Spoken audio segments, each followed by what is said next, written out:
வருக வருகவே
வேடுவ குலத்தாவின் மகளே, வந்தாரை வரவேற்க பண்பு ஒன்றாமல் வந்த மாமனவருக்கு எப்படி வரவேற்பு கொடுக்க வேண்டும் என்ற பண்போடு எனக்கு வரவேற்பு கொடுத்திருக்கின்றாய்.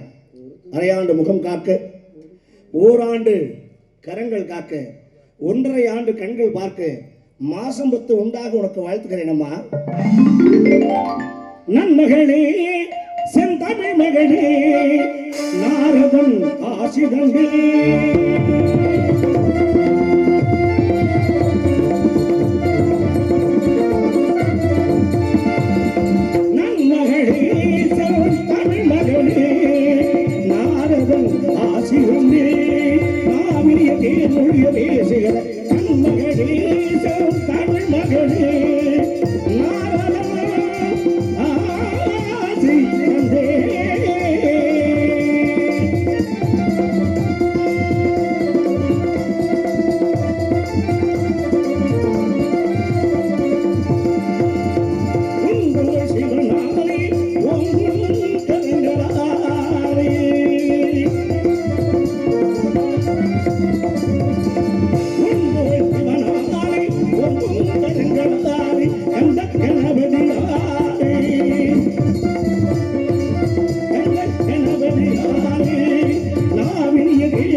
அம்மா, உன்னை பார்க்க வந்தவருடைய காரணம் ஆலோலம் ஆலோலம் சோ என்று உன் குரல் கேட்டது. வந்தேன், உன்னை பார்த்தேன்.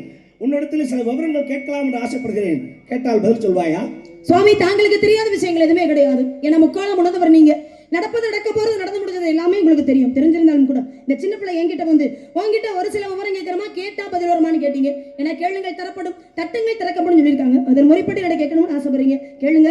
ஏதோ சிற்றுன்னு பேட்டி ஒரு பதில் சொல்ல காத்துக்கிட்டு இருக்கேன். தெரியாத வரத்தை கேட்டீங்கன்னா பெரியவங்க நீங்க இருக்கீங்க, உங்ககிட்ட நான் கேட்டு தெரிஞ்சுக்கிறேன் சுவாமி. சவாஸ், இந்த பணிவிழா உன்னிடத்து ரொம்ப பிடிச்சிருக்கு. கேளுங்க சாமி, தெரிஞ்ச வரைக்கும் சொல்றேன். தெரியாத தங்களிடமே கேட்டு தெரிந்து கொள்ள என்று சொல்கிறாயே, இந்த பணிவு உன்னை உயர்த்துமாமா. நன்றி சுவாமி. மண்டு பிடிக்க கண்டு முடிமாதே,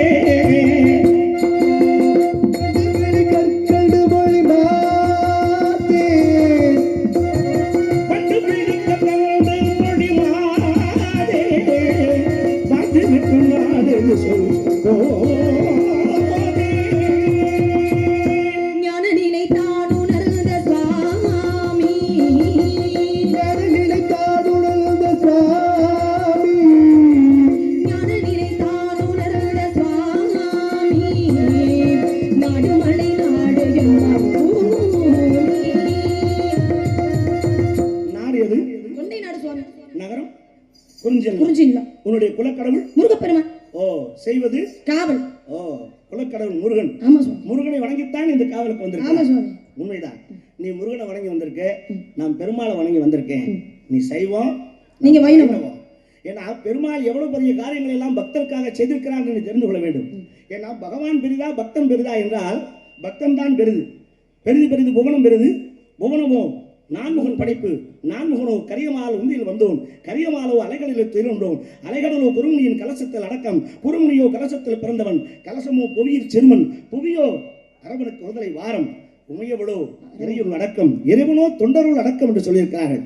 அப்படிப்பட்ட பக்தன் தான் பெரியவன் என்று காட்டுவதற்காக பெருமாள் செய்த காரியங்கள் எப்படிப்பட்டது தெரியுமா? சாதாரண ஒரு யானைக்கு மோட்சம் கொடுத்திருக்கின்றான்.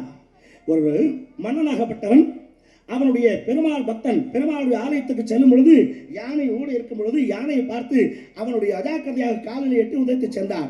அங்கிருந்து அகத்திய முனிவராகப்பட்டவர் கஜேந்திரனை உதைத்து விட்டு செல்கிறானே, எவ்வளவு பெரிய தவறான செயல் என்று அவன் அடுத்த பிறவிலே யானையாக பிறக்க கடவுள் என்று சாபத்தை கொடுத்தான். அவனும் அடுத்த பிறவிலே யானையாக பிறந்து திரிகூட மலையிலே யானைகளுக்கெல்லாம் தலைவனாக வாழ்ந்து கொண்டிருந்தான்.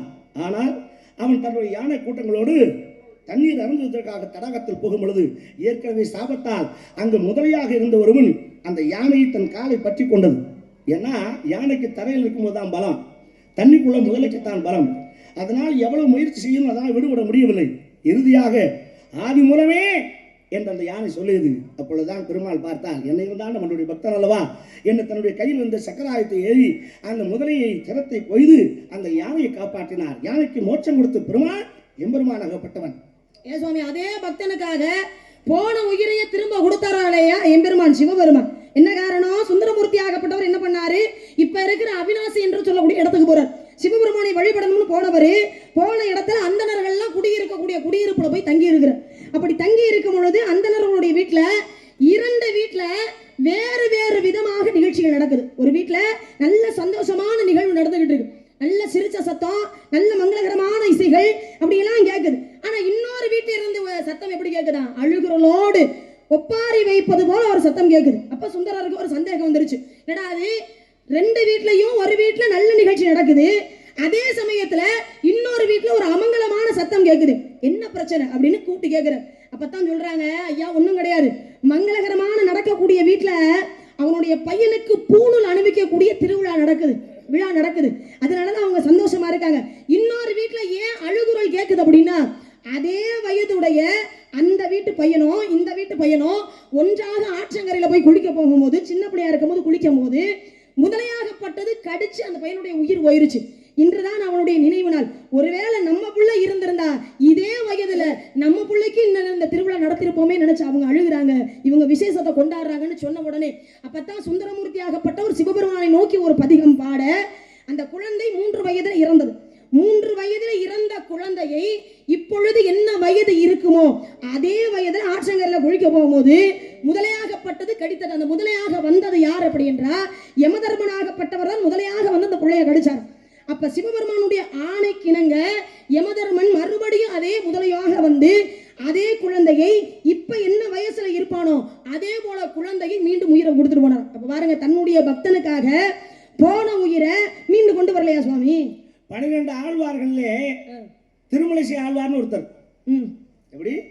திருமலைசை ஆழ்வாருடைய பிரதான சிஷ்யன் யாருன்னா கணிகண்ணன்.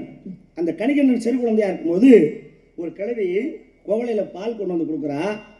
அந்த கோவலையில பாலை கணிகண்ணன் குடிச்சிட்டு மிச்சத்தை பாலை கோவலையோட கொடுக்குறான். அந்த மிச்ச பாலை வாங்கி அந்த கிழவி குடிக்கிறா. அந்த கிழவி குடிச்ச உடனே கிழவியாக இருந்தவள் குமரியாக மாறுகிறாள். ஏன்னா பெருமாளுடைய அனுக்கிரகம் அந்த கணிகண்ணனுக்கு பரிபூர்ணமாக இருந்தது. அவளுடைய எச்சி பாலை குடிச்ச உடனே கிழவியா இருந்தவள் குமரியா ஆறின உடனே அந்த நாட்டுடைய மன்னன் பார்த்தா அவள் மீது ஆசைப்பட்டான். அவளை கல்யாணம் பண்ணிக்கிட்டான். கல்யாணம் பண்ணி காலங்கள் ஓடுது. காலங்கள் ஓடும்போது மன்னருக்கு வயசாகுது. ஆனால் இவ குமரியாவே இருக்கா. இவளுக்கு வயசு ஆகலை.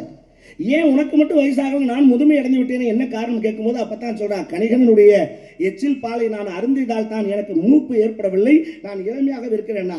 அப்ப அந்த கணிகனை கூப்பிடுறான், அவனை பார்க்கணும். நான் அந்த மன்னன் கூப்பிடுறான், அப்பா நீ அந்த பெருமாளை வேண்டி எனக்கு இளமை கொடுறான்னா, பெருமாளுடைய புகழை பாடுவதை தவிர வேறு எதையும் நான் பாட மாட்டேன், உனக்காக நான் அதை செய்ய முடியாதுன்னு சொல்றேன். மன்னன் பார்த்தா, என் மன்னன் நான் கட்டளை இருந்தேன், செய்ய முடியாதா? என் நாட்டில் இருக்கக்கூடிய நீ எனக்கு உதவி செய்யலைன்னா இந்த நாட்டில் இருக்கக்கூடாது, போடா நாட்டை விட்டு வெளியே போடா அப்படின்னு நாடு கடத்தினான். நாடு கடத்தின உடனே கணிகண்ணன் நாட்டை விட்டு வெளியேறுகிறான். அப்ப திருமலை சார் பார்க்கிறார், என் சீடன் இல்லாத இடத்துல எனக்கு என்ன வேலை அப்படின்னு அவர் அந்த நாட்டை விட்டு கிளம்புறாரு. கிளம்பும் போது பெருமாளுடைய ஆலயத்தை பார்க்கிறார். காஞ்சி வரதராஜ பெருமாளுடைய ஆலயத்தை பார்த்து, பெருமாளே உன் பக்தன் எனக்கும் என் சீடனுக்கு இங்கு இடமில்லாத போது நீ ஏன்டா அந்த ஊர்ல இருக்க, இந்த நாட்டுல நீயே இருக்க, கிளம்புடா, உன் பாம்பை சுருட்டி கிக்கத்தில் வச்சிரு, கிளம்பு அப்படிங்கிறார். இவனுடைய சொல்ல கேட்ட உடனே பெருமாளாகப்பட்டவர் தன் ஆதிசேடனா விரிச்சு படுத்திருக்கின்ற பாயாக சுருட்டி பாம்பை கக்கத்தில் வச்சுட்டு நாட்டை விட்டு வெளியே கிளம்புனா. தன்னுடைய பக்தனுக்காக கோவிலை விட்டே வெளியே சென்றான் பெருமாள். அதை பார்த்தான் மன்னன், நம்ம நாட்டை விட்டு கடவுளை போறான்னு காலில் ஓடி வந்த அழுதான். அழுததுக்கு பிறகு மீண்டும் அந்த நாட்டில் இருந்தார். அப்படி தன் பக்தனுக்காக ஆலயத்தை விட்டு வெளியே சென்ற பெருமாள் என் பக்தி பெருமைக்குரியவர். சுவாமி, அதே சிவபெருமான் மீது அதீத பக்தி கொண்டவர் பூசலார் என்று சொல்லக்கூடியவர். அந்த பூசலார் என்ன பண்றாரு, சிவபெருமானுக்காக ஒரு ஆலயத்தை கட்டணும் முடிவு பண்ணிட்டார். ஆலயத்தை கட்டணும் முடிவு பண்ணவர் தன்னுகிட்ட சரியான வருமானம் இல்லை அப்படிங்கிறதுக்காக ஊர்ல இருக்கிற எல்லார்ட்டையும் வசூல் பண்ணி கோவில் கட்டணும்னு நினைக்கிறார். அப்ப போய் நிதி திரட்டுவதற்காக எல்லார்ட்டையும் போய் கேட்கிறாரு. போய் கேட்கும் போது யாருமே அதுக்கு நிதி உதவி செய்யல. அதனால என்ன பண்ணாரா, போய் தனிமையில உட்காந்து ஒரு பனைமரத்தினுடைய நிழல்ல போய் உட்காந்துறார். பொதுவாகவே பனைமரத்தினுடைய நிழல் ஒரு சமயத்துல ஒரே நேரத்துல இருக்காது, ஒரே இடத்துல இருக்காதுல பனைமரத்தினுடைய நிழல் அப்பக்கப்ப மாறிக்கிட்டே இருக்குமா இல்லையா. ஆனால் சிவபெருமானுடைய பக்தன் என்ற காரணத்திற்காக அந்த பனைமரத்தினுடைய நிழல் அவர் அந்த கோவிலை மனசுக்குள்ள கோவில் கட்டி முடிக்கிற வரைக்கும் அந்த நிழலாகப்பட்டது போகவே இல்லை. அவர் எங்க அமர்ந்திருந்தாரோ அதே திசையில இருந்ததா அந்த நிழல். அப்ப என்ன பண்றாரு, ஆள் மனதுக்குள்ளே சிவபெருமானுக்கு ஒரு கோவிலை கட்டுறாரு. அஸ்திவாரம்னா இப்படித்தான் போடணும், மணிமண்டபம்னா இப்படித்தான் இருக்கணும், கருவறைனா இப்படித்தான் இருக்கணும், அதுக்கு கோபுரம் இப்படித்தான் இருக்கணும், கோபுரத்துல சிற்பங்கள்லாம் இப்படித்தான் இருக்கணும் அப்படின்னு ஆள் மனதுக்குள்ளே ஒவ்வொரு விஷயங்களையும் கட்ட ஆரம்பிச்சாச்சு. கோவிலை கட்டி முடிச்சாச்சு. கட்டி முடிச்சு கும்பாபிஷேகத்துக்கு தேதியை பூசலார் வச்சுட்டார். அதே சமயத்துல சோழ மன்னனும் சிவபெருமானுக்கு ஒரு கோவிலை கட்டிட்டார். கோவிலை கட்டி அதே தேதியில கும்பாபிஷேகத்தை வச்சுட்டார். அப்பதான் சிவபெருமான் சோழ மன்னனுடைய கனவுல போய் சொன்னாராம், எப்ப கோவில்லாம் கட்டிட்டேன், கும்பாபிஷேகத்துக்கு தேதி வச்சுட்டேன், கும்பாபிஷேகம் வச்சதெல்லாம் சரிதான், ஆனா உன்னுடைய தேதியை மட்டும் கொஞ்சம் மாத்தி வச்சுக்க அப்படின்னு சிவபெருமான் சொல்ல. என்ன காரணம்னு கேட்ட பொழுது அப்பதான் சிவபெருமான் சொன்னாரா, எப்பா எனக்காக என்னுடைய பக்தன் இங்க கோவில் கட்டி வச்சிருக்கான், அவனு இதே தேதியில தான் கும்பாபிஷேக தேதியை குறிச்சிருக்கான், நான் அந்த கோவில் கும்பாபிஷேகத்துக்கு போனோம், அதனால உன்னுடைய கும்பாபிஷேக தேதியை மாத்தி வச்சுக்க அப்படின்னு சொன்னார். வேற என்ன நினைக்கிறாரு சோழ மன்னே, என்னடா இவ்வளவு பெரிய கோவிலை நம்ம கட்டி வச்சிருக்கோம், ஆனா யாரோ ஒருத்தர் கோவில் கட்டி இருக்காரு, அந்த கோவில் கும்பாபிஷேகத்துக்கு போறேன்னு சிவபெருமானே நம்ம கிட்ட வந்து சொல்றாருன்னா அப்ப அது எவ்வளவு பெரிய கோவிலா இருக்கும் அப்படின்னு இங்க இருந்து நேரம் தேடி போறாரு. போகும் பொழுது ஊருக்குள்ள விசாரிக்கிறாரு. ஊருக்குள்ள பார்க்கும் போது எந்த ஒரு கோவிலுமே கிடையாது. அது சிவபெருமானே கனவுல வந்து சொன்னாரு ஒரு பெரிய கோவில் இருக்கு அப்படின்னு. இந்த ஊருக்குள்ள பார்த்தா எந்த கோவிலுமே இல்லையே அப்படின்னு ஊருக்காரவளை கூப்பிட்டு விசாரிக்கிறார். எப்ப ஏதாவது புதுசா கோவில் கட்டியிருக்கீங்களா, கும்பாபிஷேகம் நடக்குதா அப்படின்னு கேட்கும் போது அப்பதான் அந்த ஊர்ல உள்ள கிராமத்தில் உள்ள மக்கள் எல்லாம் சொன்னாங்களா, இங்க யாரும் கோவில் எல்லாம் கட்டல, ஆனா கோவில் கட்டணும்னு ஒருத்தர் ஆசைப்பட்டு எல்லாத்தையும் நிதி கேட்டார், யாருமே நிதி கொடுக்கல, அதனால ஒரு மரத்தடியில போய் தனிமையில போய் உட்கார்ந்துட்டாரு, அவர்கிட்ட வேணா போய் கேட்டு பாருங்க அப்படின்னு சொல்லும் போதுதான் பூசலாரை சோழ மன்னன் போய் சந்திக்க தன்னுடைய ஆழ் மனதுக்குள்ளே சிவபெருமானுக்காக கோவில் கட்டின காரணத்துக்காக தெய்வமே இந்த ஆழ் மனதுக்குள்ள கருவறையில போய் தெய்வமாக அமர்ந்தார். அப்ப தன்னுடைய பக்தனுக்காக கருவறைக்குள்ளே மனசுக்குள்ள கோவில் கட்டி இருக்கும் போது இறைவனே கோவிலுக்குள்ள போய் உட்கார்ந்தார் இல்லையா பக்தனுக்காக. ஆழ்வார்களிலே திருப்பான் ஆழ்வார்னு ஒருத்தர் இருக்கான். அதாவது தாழ்ந்த குலத்திலே பிறந்த திருப்பாணன். அந்த காலத்தில் தாழ்ந்த குலத்திலே பிறந்தவர்கள் கோவிலுக்குள்ள போகக்கூடாதுன்னு ஒரு கட்டாயம். திருவரங்கம் என்று சொல்லக்கூடிய ஸ்ரீரங்கத்திலே கோவிலுக்குள்ள அவன் உள்ள போக முடியாது. கோவிலுக்குள்ள நம்ம போக முடியாது என்ற காரணத்தினாலே காவிரி ஆற்றின் கரையிலே இக்கரையிலே இருந்து அந்த பெருமானை இங்கிருந்தே பெருமாளை மனதில் தியானித்துக் கொண்டிருக்கிறான். அப்போ அந்த கோவிலுக்கு செல்லக்கூடிய அர்ச்சராகப்பட்டவர் அந்த வழியா வர்றாரு. குறுக்கவே நிற்கிறான். அவன் குறுக்க நிற்கும் போது ஒதுங்கி போடா, நான் ஆலயத்துக்கு போகணும்னு சொல்றாரு. ஆனா அவன் காதுல வாங்கல. ஏன்னா இறைவன் மேல் உள்ள பக்தியால் அவன் தியானம் பண்ணிக்கிட்டே இருந்த காரணத்தினாலே அவன் ஒதுங்கல. அர்ச்சகர் என்ன பண்ணார், கோபத்துல கல் எடுத்து அவன் மண்டையில அடிச்சு விட்டார். அடிச்சா மண்டை உடைஞ்சு ரத்தம் வருது. மண்டை உடைஞ்சு ரத்தம் வரும்போது தான் முழிச்சு பார்க்கறான், சுவாமி நான் தப்பு பண்ணிட்டேன், நான் இறைவன் மேல் தியானத்தில் இருந்தனா நீங்க வந்ததை கவனிக்கல, நீங்க போங்க சுவாமி அப்படின்னு வழி விடுறான். பிறகு ஆலயத்துக்குள்ள போறாரு. ஆலயத்துக்குள்ள போய் பார்த்தா பெருமாளுடைய நெத்தியிலிருந்து ரத்தம் வந்துகிட்டு இருக்கு. இவனுக்கு அடிபட்ட அந்த ரத்தம் அந்த பெருமாளுக்கு வருது. தன் பக்தன் தாக்கப்பட்ட காரணத்தினாலே அவனுக்கு நீதி வேண்டும் என்ற காரணத்தினாலே தன் நெத்தியிலே ரத்தத்தை வர வைத்தான். அர்ச்சகர் பார்த்தார், மயங்கி கீழே விழுந்துட்டான். என்னடா ஆச்சு பெருமாளுக்குன்னு. அப்பதான் பெருமாள் அர்ச்சகராக சொன்னார், என்னுடைய பக்தன் திருப்பாணனை கல்லால் அடித்த காரணத்தினால் ஏற்பட்ட காயம்தான் இது. நீ யாரை அடித்தாயோ அவனை நீயே சென்று உன் தோளிலே சுமந்து கொண்டு வா ஆலயத்துக்குள்ளேன்னு சொன்னார். அப்பதான் போனா லோக சாரங்கர் என்று சொல்லக்கூடிய அந்த அர்ச்சகராகப்பட்டவர் போய் திருப்பானனை தன் தோளிலே சுமந்து ஆலயத்துக்குள்ளே கொண்டு வந்தான். பகவானை தரிசித்தான். அந்த மெய் மறந்து போனான், அப்படியே மறைஞ்சு போயிட்டான். அதனால் தான் 12 ஆழ்வார்களே திருப்பான் ஆழ்வார் என்று அவன் பெயர் பெற்றான். இது தன்னுடைய பக்தனுக்காக தன்னையே காயப்படுத்திக்கிட்டான் பெருமாள். இது பெருமை இல்லையா? ஏங்க அதே சிவருடைய ஆலயத்துல அர்ச்சகரா இருந்தாரு. அர்ச்சகரா இருக்கக்கூடியவர் என்ன பண்றாரு, ஒரு நாள் சிவனுக்கு பூஜை பண்ணிட்டு சிவனுக்காக பூஜை செய்த அந்த மலரை எடுத்து தன்னுடைய காதலனுடைய தலையில கொண்டு வச்சுக்கிறார். தலையில வச்ச உடனே அந்த பொழுது நேரத்துல மன்னர் கோவிலுக்கு வர்றார். கோவிலுக்கு வந்தோடனே என்ன பண்ணிட்டா, பதஷ்டத்துல காதலனுடைய தலையில இருந்த பூவை கொண்டு வந்து மறுபடியும் சிவபெருமானிடம் வச்சு பூஜை பண்ணி மன்னர்கிட்ட கொடுத்துட்டேன். மன்னர் எடுத்துக்கிட்டு நேரம் அரண்மனைக்கு போயிட்டாரு. அரண்மனைக்கு போய் பார்த்ததுக்கு அப்புறம் தான் அந்த பூவிலே ஒரு பெண்ணினுடைய முடியாகப்பட்டது இருக்குது. அதை பார்த்தோன்னே மன்னருக்கு ஒரே அதிர்ச்சி. நான் இறைவனுக்கு வச்ச பூவுல எப்படி ஒரு கூந்தலனுடைய முடி இருக்க முடியும் அப்படின்னு அர்ச்சகரை கூப்பிட்டு கேட்கிறார். அப்ப அர்ச்சகர் என்ன சொல்றாரு, ஐயா இது இறைவனுடைய முடிதான்ற. அப்ப மன்னர் என்ன சொல்றாரு, ஏண்டா சிவலிங்கத்திலே எப்படி முடி இருக்கும் அப்படின்னு சொல்றாரு. இல்லையா இது சிவபெருமானுடைய லிங்கத்தில் இருக்கக்கூடிய முடிதான்னு சொல்றார். அப்ப இதை நம்பாத மன்னர் என்ன சொல்றாரு, உனக்கு 3 ஜாம நேர காலம் தருகிறேன், அதற்குள்ளாக இது எப்படி வந்தது என்பது உண்மையை நீ சொல்லலாம் அப்படின்னா உனக்கு சிறை சேதம், உனக்கு தண்டனை, உன்னைய கொல்ல போறோம் அப்படின்னு. அப்ப தன்னுடைய பக்தன் சொன்ன பொய்க்காக என்ன பண்ணாரா, மறுநாள் கோவிலுக்கு போய் பார்க்கும்போது சிவலிங்கத்திலே முடியாகப்பட்டது முளைத்திருந்தது. பார்த்தோடே மன்னருக்கு அதிர்ச்சி. ஒருவேளை இவன் சொன்ன பொய்யை நிவர்த்தி பண்ணணுங்கிறதுக்காக லிங்கத்துல ஒருவேளை ஒட்டி வச்சிருந்தா அப்படின்னு என்ன பண்ணாரா, சந்தேகப்பட்டு லிங்கத்தில் இருக்கக்கூடிய முடியை இழுத்து பார்த்தாராம். வராமல் அந்த இடத்திலே காயம்பட்டு ரத்தமாகப்பட்டது வழிந்ததாம் சிவலிங்கத்திலே. அதனால தான் இப்ப பாத்தீங்கன்னா குடுமியான் மலை அப்படின்னு நம்ம ஒரு ஊர் சொல்றோம்ல, சிவபெருமானுடைய ஆலயம். எப்பேற்பட்ட பெருமை, தன்னுடைய பக்தனுக்காக தன்னுடைய பக்தன் பொய்யை சொல்லிட்டானே அப்படிங்கிற ஒரு காரணத்துக்காக, அந்த பொய்யை உண்மையாக்கணும் அப்படிங்கிறதுக்காக தன்னைத்தானே காயப்படுத்திக்கலையா சிவபெருமான்? அது பெருமை இல்லையா? இல்ல நான் கேட்கிறேன், உனக்கு என்ன இவ்வளவு ஒரு திமிரு நான் கேட்கிறேன். நான் சொல்றது கவனமா கேட்க. முதல்ல நான் ஒரு கதை பேசுறேன்னா நீ ஒரு கதை பேச வேணாங்களே, தப்பு இல்லை. நான் ஆழ்வார்களை பத்தி பேசினா நீ நாயன்மார்களை பத்தி பேசு, வேணான்னு சொல்லல. நான் ஆழ்வார்கள் கதையை சொன்னேன், நீ நாயன்மார்களை பத்தி எவ்வளவோ பேசலாம். ஏன் பிள்ளைக்கறி கேட்டான் சிவபெருமான், சிறுதொண்ட நாயனார் கழுத்தை எடுத்து பிள்ளையை கொடுக்கலையா? அதை விட்டுட்டு எத்தனை கதைகள் இருக்கு, எதையோ தொட்டு பேசலாம். கண்ணப்பன் அகப்பட்டவன் சிவனுக்கு கண்ணை கொடுத்தான், அதை பேசியிருக்கலாம். அதை விட்டுட்டு நான் என்ன சொல்றேனோ, நான் முதலைக்கு இந்த கஜேந்திரன் மோட்ச கதையை சொல்றேன், நீ உடனே முதலையால அந்த பையன் சாத்தான் அவனை உயிர் பழிச்சான்னு சொல்ற. நான் சிவன் தன் பக்தனுக்காக ஆலயத்தை விட்டு வெளியே போனாண்டாங்கிறேன், நீ பக்தனுக்காக ஆலயத்துக்கு உள்ள வந்தாண்டாங்கிற.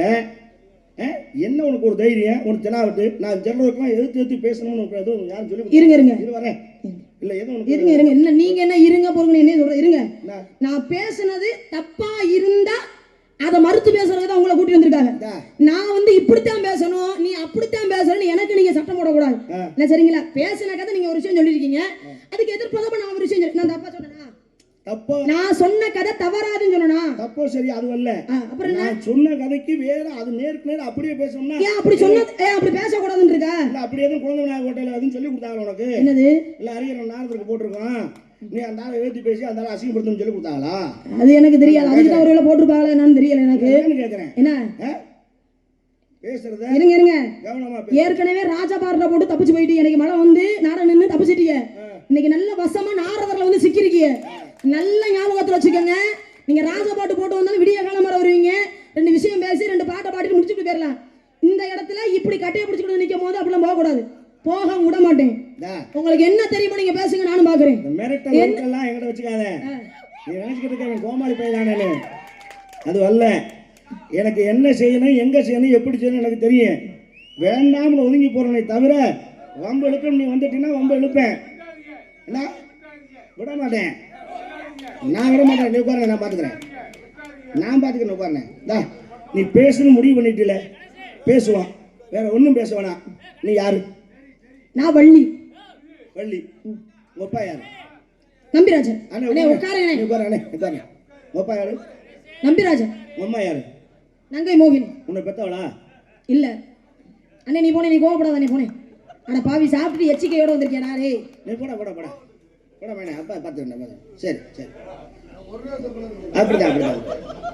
உப்பா யாரு? போடா, உன்னையே கேட்கல, என்னைய கேட்டுக்கிறாரு. போ. உங்க அம்மா யாரு?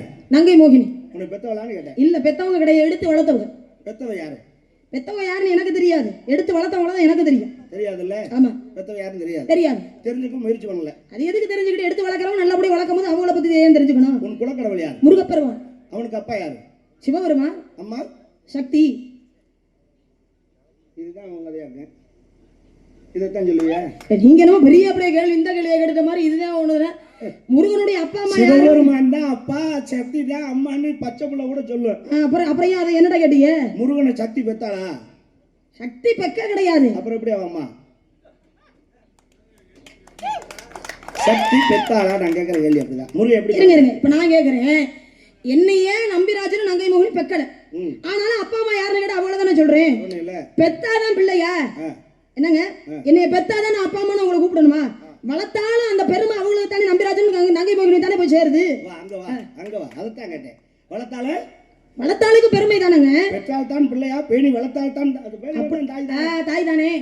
அது மாதிரி சக்தியினுடைய நங்கமோகன் உன்னை பெக்கலைனாலும் வளர்த்தவன். ஆமா, அதனால தாய். தாய். சக்தி பெக்கல வளர்க்கல. வளர்க்கம் இல்ல. அப்ப வளர்த்தவ யாரு? வளர்த்தவங்க 6 கார்த்திகை பெண்களால் வளர்க்கப்பட்டவர் முருகப்பெருமான். அந்த கார்த்திகை பெண்கள் பேரை சொல்லு பாப்பா. சொல்லு. சரி, முருகப்பெருமானை கேக்குறீங்களே, முருகப்பெருமானுக்கு அப்பா அம்மா இருந்துட்டு போட்டோம். முருகப்பெருமானுக்கு கூட பிறந்தவங்க யாரு? முருகப்பெருமான் கூட பிறந்தது யாருன்னா என்ன சிரிக்கிறீங்களே, என்னன்னு கேக்குறீங்க? விநாயகன், ஐயப்பன். என்னங்க? அடே அப்பா, உலக அதிசயம். முருகனோ கூட பிறந்தவங்க விநாயக பெருமான், ஐயப்பன்றது இது இந்த தூங்குற புள்ளை எழுப்பி கேட்டா தான் சொல்லிருமே. முருகப்பெருமானோட கூட பிறந்தவங்க யாரு அப்படின்னா விநாயக பெருமான், ஐயப்பன்றது எல்லாரும் அவங்களும் தான் சொல்லுவாங்களே. நான் அதை கேட்கல, முருகப்பெருமானோட கூட பிறந்தது யாருன்னு கேட்டேன். விநாயக பெருமான் முருகப்பெருமானுக்கு முன்னாலே படைக்கப்பட்டவர் இல்லையா? ஐயப்பன்கிறவர் கலியுக வரதன், அதுக்கப்புறமா பிறக்கப்பட்டவர். முருகப்பெருமான் கூட பிறந்தது யாருன்னு கேட்டேன். அதாவது முருகப்பெருமான் தோற்றுவிக்கும் பொழுதே அவர் கூட சேர்த்து தோற்றுவிக்கப்பட்டாங்கல்ல, அது யாரு? யாரு தோற்றுவிக்கப்பட்டாங்கல்ல? யாரு? இந்த சிரிச்சு சமாளிக்கிற வேலை என்கிட்ட வச்சுக்க கூடாது. முருகனோடு பிறந்தவர் யாருன்னு கேட்டா காலபைரவர், வீரபத்திரன். எந்திரங்க இந்த இதெல்லாம் நான் கேட்கல. முருகப்பெருமான் சிவபெருமான நெற்றிக்கிழந்து தோற்றுவிக்கப்பட்டார்ல, அதே சமயத்தில் தோற்றுவிக்கப்பட்டவர்கள் யாரு? நீ சொல்லு, பதில சொல்லு, நான் சொல்றேன். யார் அப்படின்னா கார்த்திகை பெண்கள் யாரு? நீ சொல்லு, நான் சொல்றேன். 6 பெண்கள். அதே மாதிரி முருகப்பெருமானை தோற்றுவிக்க பொழுது தோற்றுவிக்கப்பட்டவர்கள் நவ வீரர்கள். எங்க அந்த நவ வீரர்கள் பேரை சொல்லுங்க அப்போ. சொல்றேன். அண்ணேன்னு சொன்ன விநாயக பெருமான், ஐயப்பன், காலபை, இவங்கெல்லாம் அதுக்கு முன்னாலே தோற்றுவிக்கப்பட்டவங்க. முருகப்பெருமானோட சேர்ந்து தோற்றுவிக்கப்பட்டவங்க தானே கூட பிறந்தவங்கன்னு சொல்லணும். அப்ப நவ வீரர்கள் பேரை சொல்லுங்க அப்போ. முருகனை படைச்சது வளர்த்ததுக்காகல்ல, அந்த வளர்த்தவ பேரை சொல்லு. அப்ப முருகப்பெருமானோட கூடவும் பிறந்திருக்காங்கல்ல, அவங்களும் கூட தானே பிறந்தாங்க. அவங்களுக்கு பேர் இருக்குல்ல. முதல்ல பெத்து வளர்த்ததுக்கு அப்புறம் தானே. ஆமா ஆமா. அப்ப வளர்த்த யார் நீ சொல்லு, அப்புறம் நான் சொல்றேன்.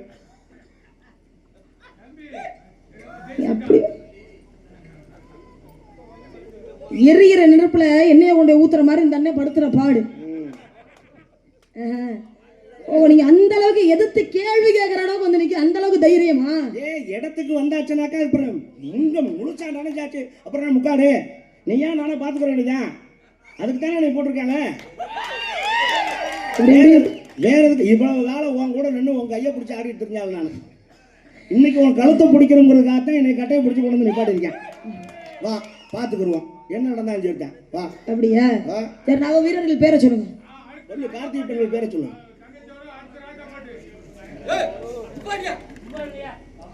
இருக்கட்டா, அது சாப்பிட்டதுக்கு பேச்சு தானே. 6 கார்த்திகை பெண்களால் முருகப்பெருமான் வளர்க்கப்பட்டார். எந்த 6 கார்த்திகை பெண்கள்? நான் வளர்த்தவங்களை பத்தி யாருமே பேசுறதே கிடையாது இல்லையா? முருகப்பெருமானோட அப்பா அம்மா யாருன்னா சிவபெருமான், சக்தி அப்படின்னு சொல்லிட்டு போயிறாரு. அது மாதிரி 6 கார்த்திகை பெண்களுக்கு மோட்சம் உண்டு. அவங்களுக்கு ஒரு திருத்தலமும் உண்டு, பட்டமங்கலம் என்று சொல்லக்கூடிய இடத்துல. பட்டமங்கலம் அது ஏன் காரணம் வந்துச்சு அப்படிங்கிறதுல காரணம் நிறைய இருக்கு. இருந்தாலும் கூட அந்த 6 கார்த்திகை பெண்கள் யார் அப்படின்னா அம்பா, துலா, நிதர்த்தனி, மேகந்தி, வத்ரகேந்தி அப்படின்னு சொல்லக்கூடிய 6 பெண்கள். ஒரு பெண் இருக்கு, நான் சொல்றேன், நீங்க சொல்லுங்க.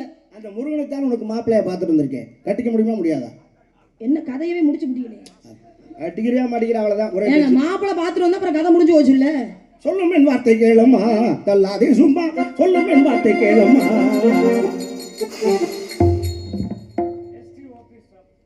முருகனை மாப்பிள்ளையா பார்த்துட்டு வந்திருக்கேன்னு தான் சொல்லிருக்கீங்க. ஆமா. நான் பிடிச்சிருக்கு பிடிக்கலன்னு நான் சொல்லவே கிடையாது. அப்புறம் எப்படி நீங்க பேசுறீங்க? கட்டிக்கிறியா மாட்டியா? அவ்வளவுதான் ஒரே பேச்சு. கட்ட மாட்டேன். கட்ட மாட்டேல. அப்படியே இருக்கட்டுங்க.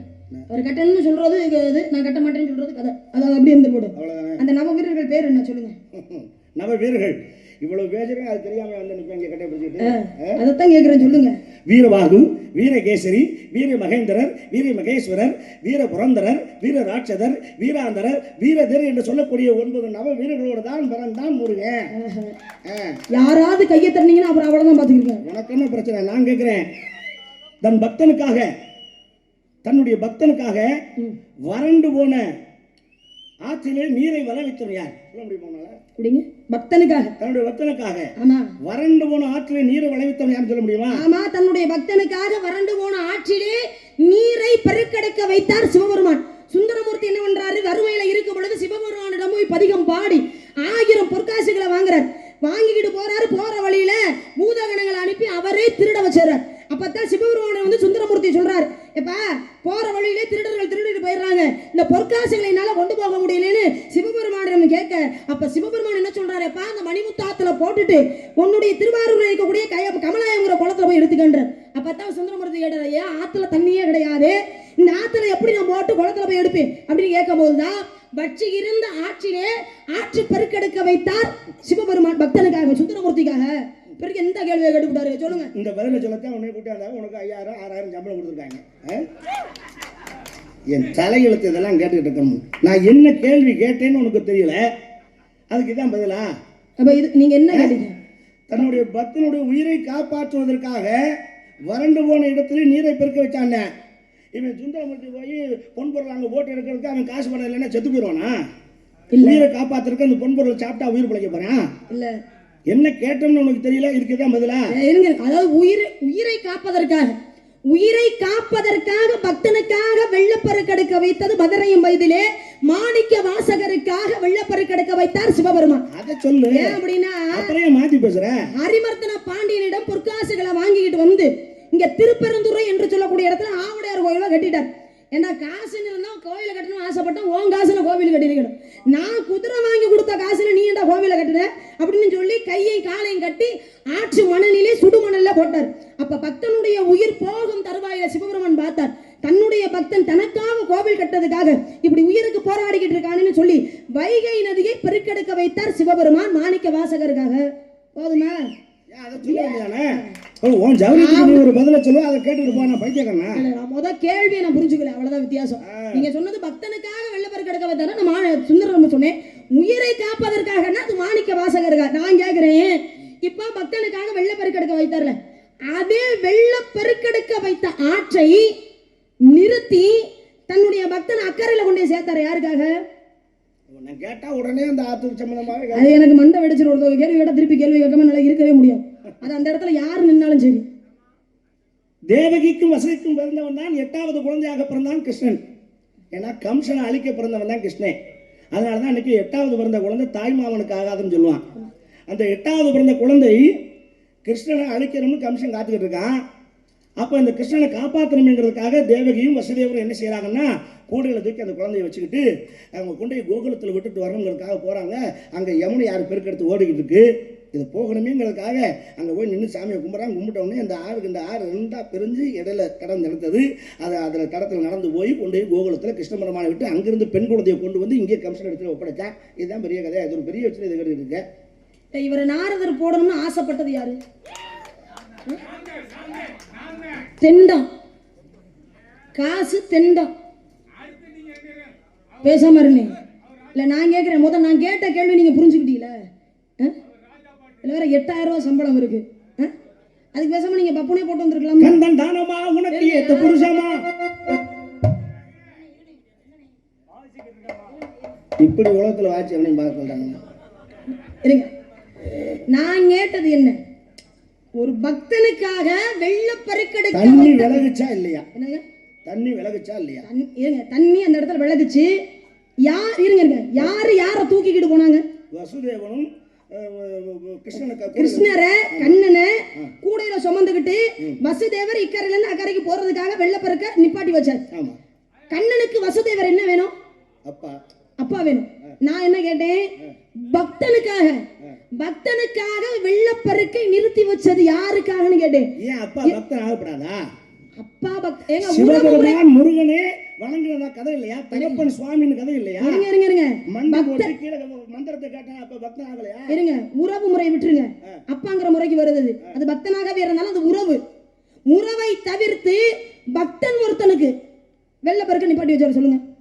ஓஹோ, நீ அங்க வர்றியா? இது மதுரையில் நடந்த கதை. அதாவது பாண்டிய மன்னனுடைய ஆட்சி, அபிஷேக பாண்டியனுடைய ஆட்சி சோழனுக்கும் பாண்டியனுக்கும் எப்பவும் ஆகாது. இது தெரிஞ்ச சமாச்சாரம் தான். ஆனால் சோழனுக்கு எத்தனையோ சிவஸ்தலங்களை வழிபட்டாலும் மதுரையில் மீனாட்சியும் சொக்கநாதரையும் கும்பிடணும்னு ஆசை. ஆனால் உள்ளே வர முடியாது. வந்தான்னா பாண்டியன் சண்டைக்கு வருவேன், போர் அடிப்பேன், சண்டை போடுவேன், நாட்டில் பிரச்சனை வரும். ஆனால் என்னடா செய்கிறது, வர முடியலையே அப்படின்னு மனசில் வேதனைப்பட்டு இருக்கான். அப்போ தான் சிவபெருமான் பட்டம் கனவுல போய் சொல்ற, நீ வாடா மதுரைக்கு, மாறு வேடம் தரித்து வா. பாண்டியனுக்கு தெரியாது. நீ மாறு வேடம் தரித்து வந்து என்னை தரிசனம் பண்ணிட்டு போடா அப்படின்னு சொல்கிறான். அப்படி சொல்லும்போது சோழ மன்னன் நாகப்பட்டினம் வர்றான். அப்படி வரும்போது தான் இன்னைக்கு மதுரை பக்கத்தில் சோழவந்தான் ஒரு இடம் இருக்குது. சோழன் வந்தான், அங்கு சோழன் வந்து தங்கி இருந்த இடம்தான் சோழவந்தான். இன்னைக்கு தஞ்சாவூர் பகுதி மாதிரி அந்த இடம் மட்டும் செழிப்பாகவே இருக்கும். ஆனால் அவன் எந்த சோழன் தெரியுமா? அதைத்தான் நீங்க சொல்லணும். இப்ப நான் என்ன சொல்றதுக்கு அவங்களுக்கு என்னைய கூட்டி வந்திருக்காரு. காடாக இருந்த நிலங்களை எல்லாம் வெட்டி நாடாக மாட்டியதான் அவனுக்கு பேர் காடு வெட்டி சோழன் என்று பெயர். அவன் வர்றான், வரும்போது பார்க்குறான் வைகை ஆறு பெருக்கெடுத்து ஓடிட்டு இருக்கு. இதை தாண்டிலடா மீனாட்சியும் சொக்கநாதரையும் பார்க்கணும், இப்படிதான் நான் வருவேன் சிவபெருமானே அப்படின்னு மனசுல வேண்டான். அப்பத்தான் சிவபெருமானாகப்பட்டவன் வைகை நதியை இரண்டாக பிரித்து இடையிலே பாதையை ஏற்படுத்தி அவன் வந்தான். அவன் வந்து சென்றதுதான் அந்த வடக்கு வாசல்ல இன்னைக்கு அவன் கையை வச்சு திறந்தான். அந்த அவனுடைய சோழ முத்திரை இருந்திருக்கு. அதனால இன்னைக்கு அந்த வடக்கு வாசல்ல ஒரு வாசல் கதவு மட்டும் இன்னைக்கும் பூட்டியே இருக்கும். அவன் சோழன் வந்துட்டு போனாலும் அந்த கதவை திறக்க கூடாதுன்னு பாண்டியன் அப்படி வந்து வணங்கி போனான். அவனுக்காக தன் பக்தனுக்காக வழிவிட்டதுதான் வைகை ஆற்றை. அப்ப நான் கேட்ட கேள்விக்கு இது பொருத்தமா இருக்குமா, நீங்க முதல் சொன்ன கதை பொருத்தமா இருக்குமா? சொல்லி கேள்வி கேட்டா என்னத்தையாவது சொல்லி அந்த இடத்த நிரப்பிட்டு போகணும்னு நினைக்க கூடாது. இல்ல சரிங்களா? கேட்ட கேள்விக்கு சரியான பதில் வரணும். சரின்னு ஒத்துக்கிட்டு இருந்தேன்னா திரும்ப பிடிச்சிருப்பேன். ஓஹோ, நீங்க அந்த எண்ணத்துல நின்றுட்டு இருந்தீங்களோ? இன்னைக்கு ஒரு நாள் நாரதர் போட்ட உங்களுக்கே அவ்வளவு திமுரு இருக்குண்ணா, வருஷம் முழுக்க வள்ளி வர்ற எனக்கு எப்படி திமுரு இருக்கும்? ஓன் திமுறா ஏன் இந்தாரு, நீ இன்னைக்கு ஒரு நாடகத்துல தான் இந்த வேஷம் போடுவேன்.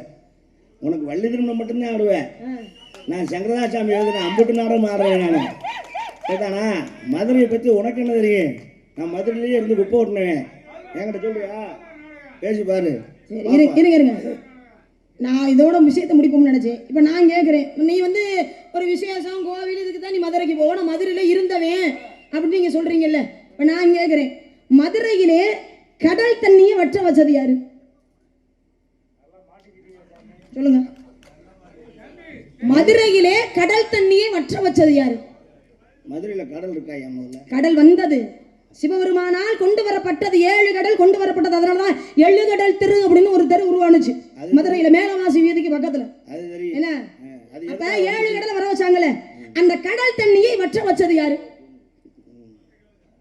சரி, சொல்லி ஆகணுமா? என்னது சொல்லி ஆகணுமா? சொல்லிதான் ஆகணும்னு பெரிய மதுரைக்காரன் நானும் மதுரைக்காரன் தாண்டா அப்படிங்கிற மாதிரி மதுரையிலே நாங்களாம் இருந்தோம் அப்படிங்கிறீங்களே, சொல்லுங்க. இது பெரிய விஷயம் இல்ல. கடல் தண்ணி வத்த வச்சவன் சிவன் தான். வேற என்ன? கடல் தண்ணி வத்த வச்சு சிவன் தான். கல்யாணம் பண்ணிக்கிறேன் மாட்டியா முருகனா? தயவு செஞ்சு நீங்களாம் எங்கேயும் போய் நான் மதுரையில தான் இருந்தேன், மதுரையில தனியா சங்கம் வச்சு நடத்தினேன், பாண்டிய நாடுன்னு சங்கம் வச்சு நடத்தினேன், இதெல்லாம் போய் சொல்லிக்காதீங்க. பெரிய பெருமையா வேற சொல்லிக்கிறீங்க. மதுரைக்காரன் மதுரையில தனியா சங்கம் வச்சு நடத்தினவன். என்னத்த நீங்க தனியா சங்கம் வச்சு நடத்தினீங்க? நீங்க மதுரையில நடந்த விஷயம் என்னன்னு தெரியல. கடலை வத்த வச்சது யாருன்னா முருகப்பெருமான்றது எல்லாருக்குமே தெரியும். அப்புறம் என்ன? நான் அடிச்சு சொல்லுவேன் சிவன் தான். நீ ஒத்துக்கிட்டா ஒத்துக்க. சிவன் கிடையாதுங்க, முருகப்பெருமான் தான் கடல் தண்ணியை வற்ற வச்சது. நான் சொல்றேன் அடிச்சு சொல்றேன். கடலை வத்த வச்சது சிவன் தான். எழுகடல் வீதின்னு ஏன் பேர் வந்துச்சுன்னு எனக்கு தெரியும். எழுகடல் முதல்ல எதுக்கு அங்க வந்துச்சுன்னு எனக்கு தெரியும். யாருக்காக வந்துச்சு? காஞ்சன மாலை தன்னுடைய கணவனோடு சேர்ந்து கடல்ல முங்கணும், தன்னுடைய மோட்சம் அடையும் நினைச்சா. கடல் இல்லை, அவளுக்காக சிவபெருமான் 7 கடலையும் கொண்டு வந்து அங்க வச்சாரு. தன் கணவன் கையை பிடிச்சு 2 பேரும் மூழ்கி எழுந்தாங்க. அதுக்காக 7 கடல் வந்துச்சு. அதுக்காக 7 கடல் வீதி இன்னைக்கு மீனாட்சி உங்களுக்கு பின்னாடி இருக்கு. அங்க ஒரு நந்தி சிலை வச்சிருக்காங்க. அது எங்களுக்கு தெரியும். கோயில சுத்தி சுத்தி வந்தவன். இவ்வளவு விஷயம் சொல்றவரு நீங்க. அப்ப கடல் தண்ணியை வத்த வச்சது யாருன்னா சிவபெருமான்றீங்க. கடல் தண்ணி வத்த வச்சு சிவன் தான், முருகன் தான், சிவன் தான். முருகன் தான். முருகனை கட்ட முடியுமா? முடியாது. முருகனை கட்ட முடியாது. முடியாதா? கட்ட முடியாது. சொல்லுங்க வார்த்தை கேளம்மா. நல்லா அதே சொல்லு. ஒண்ணு பேசினா சரியா பேசிவிட்டு முடிச்சுட்டு போகணும். என்ன சரிங்களா? இங்க இருந்து இங்க கொஞ்சம் பேர் பாக்குறாங்க, ரசிகர்கள் பாக்குறாங்கன்னு நினைக்க கூடாது. வலைவழியில போய்கிட்டு இருக்கு. இருங்க, சும்மா வாய்க்கு வந்தவெல்லாம் பேசக்கூடாது. முருகப்பெருமான் நான் சொல்றேன். சிவபெருமான் வச்சாரு. சிவன் தாங்க இல்ல ஒத்துக்கிட்டா ஒத்துக்காட்டி போ. கட்டி வைக்கிறேன். இல்ல நான் நின்னு பிரம்ம முடிச்சல. என் கையை பிடிச்சு கட்டியும் இல்ல. இதுக்கு ஒண்ணு பேசாம தெரியலன்னா சொல்லிட்டு போயிருக்கணும். என்ன சரிங்களா?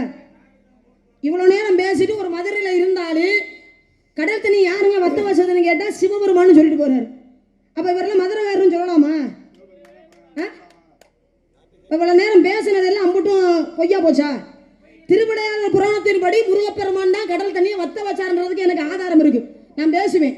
என்ன சரிங்களா? உங்களுடைய அனுபவத்தை நான் அசிங்கப்படுத்த கூடாதுன்னு நினைச்சுக்கிட்டு பேசாம விட்டு கொடுத்துட்டு போறேன். சரிங்களா? ஏன்னா என்னதுங்க அது வேறங்க. நான் பாட்டுக்கு இவரை என்னத்தையாவது பேசணும்னு வச்சுக்கோங்களேன். வலை ஒளியில போட்டு அவருடைய அனுபவம் என்ன, உன் வயசு என்ன, நீ அவரை போய் அப்படி பேசுற. அப்படி அனுபவங்கிற கிடையாது. என்ன வேஷம் போட்டு வந்திருக்கோமோ அந்த வேஷத்துக்கு சரியா பேசணும். இல்லைன்னா அந்த வேஷம் போடக்கூடாது. எதிரில் நிக்கிற வள்ளி நம்மளை கேள்வி கேட்பாங்கன்னு தெரிஞ்சு தைரியமா தானே போட்டு வந்து நிக்கிறாரு. அப்புறம் அதுக்கு சரியான பதில சொல்லாம சிவபெருமான் தான் மொட்டை தலையில குட்டை விழுந்த மாதிரி சொல்லிட்டு போனா என்ன அர்த்தம்? அது